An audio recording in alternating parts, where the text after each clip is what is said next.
25ရက်နေ့လူရှင်ရှိတဲ့အတိုင်းပါပဲ25ရက်နေ့6လပိုင်း2ရက်နေ့ကိုနမနဲ့လူရှင်ရှိမယ်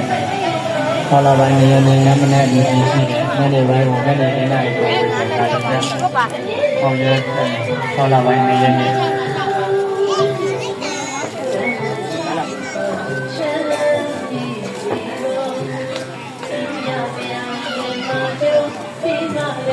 ခေါလာပိုင်းနေရနေရဒီလေစာရညနေစာရလူရှင်ရှိရလာရ